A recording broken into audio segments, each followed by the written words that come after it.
C'est vrai que ça, c'est quand même un peu l'image qui contraste avec l'esprit biodiversité, Ouais, protection de la faune. Aujourd'hui, on vous emmène au cœur des prairies de Genève Aéroport. Pour ce plongeon dans l'univers de la faune et de la flore, j'ai enfilé ma plus belle tenue de camouflage. Mais au final, je crois que ce n'était pas vraiment nécessaire.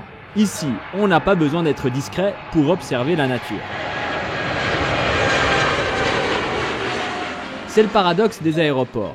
Bien qu'on soit un acteur de l'aviation qui, elle, génère des émissions de gaz à effet de serre, les plateformes aéroportuaires, elles, offrent un paradis pour la faune et pour la flore locale. Avec nos 137 hectares de prairies, nous sommes le plus grand site priorité flore du canton de Genève. Comment est-ce que c'est possible? Eh bien tout simplement parce que personne, ou presque, n'y a accès. Louise, ici on est dans une prairie où il n'y a jamais personne à part nous deux en ce moment, c'est ça? Exactement, jamais personne. Il n'y a pas de piétinement humain, pas de voitures qui viennent circuler n'importe où, etc.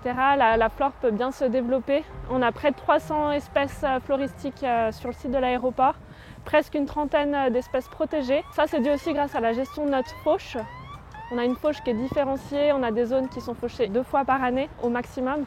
Et elles ont le temps de se développer et de s'épanouir. Des fleurs qui s'épanouissent, c'est évidemment une aubaine pour les différentes espèces d'insectes qui se nourrissent de leur nectar. D'ailleurs, certaines plantes ont été réintroduites pour aider des espèces en danger d'extinction. Ça, c'est la coronie bigarrée. Alors, c'est pas une espèce protégée, c'est une plante qu'on a ressemée. Alors, elle était présente naturellement sur site, mais on a renforcé un peu sa présence parce que c'est une plante haute pour un papillon qui est protégé, l'azurée des coronilles. Et on lui a créé un milieu pour son développement. En cherchant un peu dans les herbes, on finit par trouver l'une ou l'autre espèce de fleur dite menacée qui se trouve sur la liste rouge. Mais pour cela, il faut donner de sa personne. Ah, c'est bon, je suis en vie. Ce qu'on cherche, c'est l'une des 28 espèces menacées qui poussent ici à Genève Aéroport. Elle est là. Elle est là, on l'a trouvée. Donc on vous présente Orchis Book. Exactement. Une orchidée pouvant atteindre 1 mètre de haut et qui dégage une odeur très spécifique, proche de celle du bouc. Elle n'est pas monstre élégante comme fleur. Elle n'est pas hyper élégante. Mais c'est pas grave, c'est quand même... Regarde, tu regardes bien de près, c'est joli quand même. Dans le Regarde, détail un pour petit que ce soit cœur presque au bout. Ah oui, effectivement. Non, ouais. tu vois. Mais il faut pas l'arracher pour la Saint-Valentin. D'accord, on va la garder celle-là. Ce n'est pas le cas de toutes les plantes. Certaines fleurs dites invasives sont régulièrement arrachées du site aéroportuaire. C'est notamment le cas de la bergerette annuelle. De fin mai à août-septembre, on fait des arrachages de toutes les espèces envahissantes présentes sur le site. Donc attends, je vais tenter l'arrachage de qualité. Bien, vas-y, fais. Donc ça veut dire que tu viens vraiment là au sol. Il faut qu'il y ait les racines qui viennent avec. Mais c'est super dur. Mais ça c'est... Je vais voir si j'arrive. Ah ouais, toi tu prends... Voilà, c'est ça que je fais. Voilà, ok, donc en fait on voit qu'il faut un certain coup de main quoi. Bah merci beaucoup, je vais la plier et aller l'incinérer, alors ça marche. C'est parti. Allez, on la met là-dedans.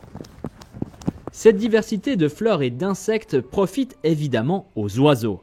Aujourd'hui, on recense 135 différentes espèces ici à Genève Aéroport. Pour limiter les risques de collision avec des avions, les oiseaux sont gérés quotidiennement par le personnel du péril animalier. Des nichoirs sont d'ailleurs installés du côté sud de la plateforme pour éviter les collisions. Régulièrement avec le Centre ornithologique, depuis quelques années, ils viennent sur notre site, qui est quand même un site avec énormément... là, on a 230 nichoirs au total. Ils viennent amener des bébés martinets qui sont tombés, qui ont été récupérés par la population genevoise et amenés dans leur centre. On va essayer de les faire réadopter par des familles qui existent déjà et qui sont sur le Grand Hangar. C'est génial. Ça s'adopte très bien. De l'adoption de exactement. martinets. Ouais. Excellent. En fait, on vérifie qu'il y ait une famille, qui sont moins de 3. S'ils sont plus de 3, après les parents n'arrivent pas à subvenir à leurs besoins. Donc du coup, on essaye de remplacer. Si on n'a qu'un seul, on va rajouter 2 martinets. Ouais.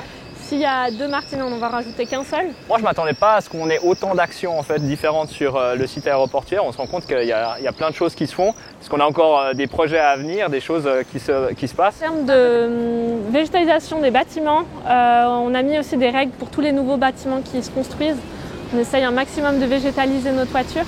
Donc là, on est à peu près à 4000 m² de toiture végétalisée et il y a le bâtiment du BLC qui est en train de se construire. Le tribagage, là. Exactement, le tribagage qui est en train de se végétaliser. Ouais. Ça nous rajoutera un total de 10 000 m² sur le site. Cool. Louise, merci beaucoup en tout cas de nous avoir montré ces quelques éléments. Merci à toi. Et puis on te souhaite une très bonne journée. Merci, belle journée à vous. Ciao, ciao.